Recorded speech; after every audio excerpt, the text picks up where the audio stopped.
Kawawa naman tong aso ko, yung maliit kong aso. Ayan, nakapaminta na. Ano na, buntis siya. 5 weeks ng tiyan niya. Oh.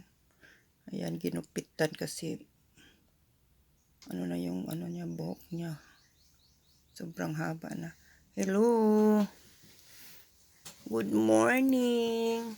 Wawa naman. Ba't ka matamlay? Ha? Tamlay-tamlay naman ng baby ko. Andyan lang yan.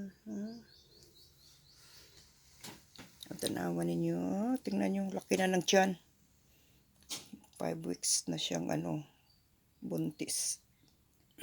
Ayan, nakapamintana lang. Wawa naman. Kuha. Psst. Ay. Kuha. Kawawa. Hello. Bigat ang tiyan mo? Bigat na? Mabigat na yon. Ayan. Higa na daw siya. Okay.